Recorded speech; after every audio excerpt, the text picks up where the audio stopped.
అందరికీ నమస్కారం. ఏంటి మంగపతి మళ్ళీ వచ్చాడు అనుకుంటున్నారా? ఉంది.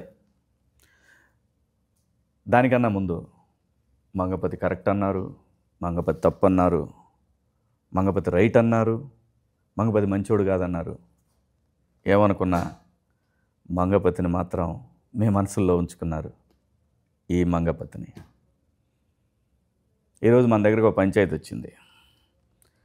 చూస్తే వాడు మరీ మంగపతి కన్నా తేడా ఉన్నాడు.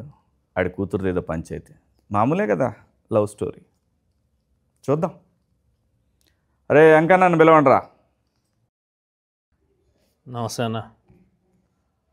పల్లెటూరు నుంచి వచ్చిన ఈ వెంకన్నను ఈ మంగపతి గలుడు చాలా ఆనందంగా ఉందన్న. నాదేం కొత్త కథ కాదన్నా. నీ కథే నా కథ, నీ బాధ నా బాధ ఒకటే. కానీ నీ వెనకాల జనం, మంది, బలగం, డబ్బున్నదన్నా. నా కాడ ఏముందన్నా? నా కాడ నా కూతురి మీద ప్రేమ. గదే నా జనం, గదే నా బలం, నదే నా బలగం. అట్లాంటిది ఈ నా కొడుకు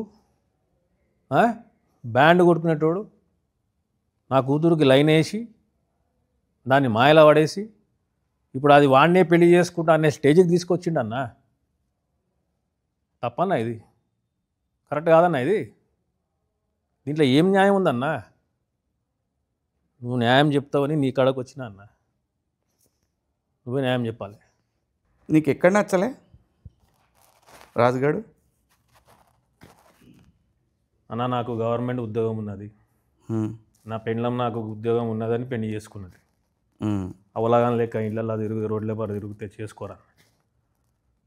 మరి అట్లయితే ప్రపంచమంతా మొగుళ్ళందరికీ గవర్నమెంట్ ఉద్యోగాలు ఉండాలంటావా ఏంది? ప్రపంచంలో మొగుళ్ళని నేనేం చేసుకోవాలన్నా?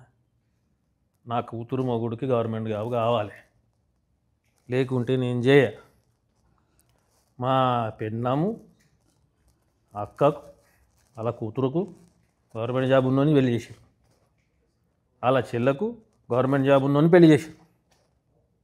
మరి నేనేమో అవలగానా అన్నా? నా కూతురు ఏమైనా అవలదా?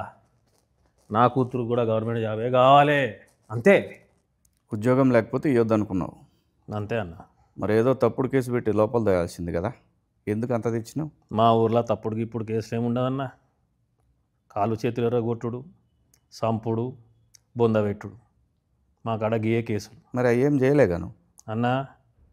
నిన్ను కూడా ఇట్లనే అన్నారు కదన్నా, కేసు పెడితే తప్పు చేసినావు మంగపతి అని. అవునులే.